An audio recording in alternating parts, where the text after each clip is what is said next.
Hello friends, welcome to my channel.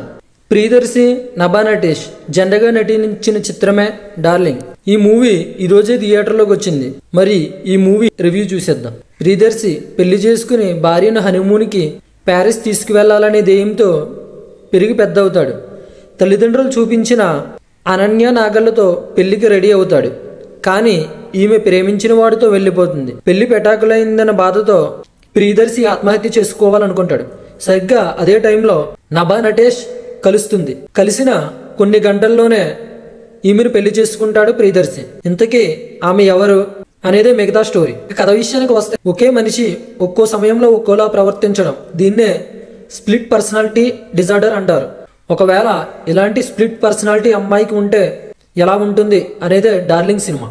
First half అంతా hero పెళ్లి కోసం ఊహించిన పరిస్థితుల్లో ఊరు పేరు తెలియని ఓ అమ్మాయిని పెళ్లి చేసుకోవడం, మధ్య మధ్యలో కామెడీ, ఇలా సరదాగా సాగిపోతుంది. సెకండ్ హాఫ్ లో భార్యకు ఎందుకు స్ప్లిట్ పర్సనాలిటీ ఉందని తెలుసుకోవడానికి భర్త చేసే ప్రయత్నాలు.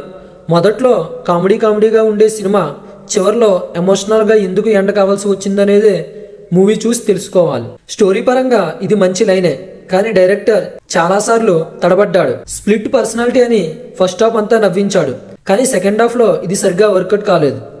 స్టోరీ అంతా ఒకే పాయింట్ దగ్గర తిరిగిన ఫీలింగ్ అయితే వస్తుంది. క్లైమాక్స్ వచ్చేసరికి కొన్ని ఎమోషనల్ సీన్లు పడడంతో పర్లేదనిపిస్తుంది. ఇక హీరోయిన్ పాత్రలో చాలా వేరియేషన్స్ ఉన్నాయి, కానీ అవన్నీ ప్రేక్షకుడిని మెప్పించలేకపోయాయి. నభా నటేష్ కంటే ప్రియదర్శి కామెడీ, ఎమోషన్ కనెక్ట్ అయ్యేలా ఉంటుంది. ప్రియదర్శి హీరోగా తనకు అలవాటైన కామెడీ ప్లస్ ఎమోషనల్ సీన్లలో ఆకట్టుకున్నాడు. నభా నటేష్ ఈ మూవీతో కంబ్యాక్ ఇస్తాదే అనుకుంటాం, గానీ ఆమె పాత్రతో ప్రేక్షకులను అస్సలు కనెక్ట్ కాలేకపోతారు.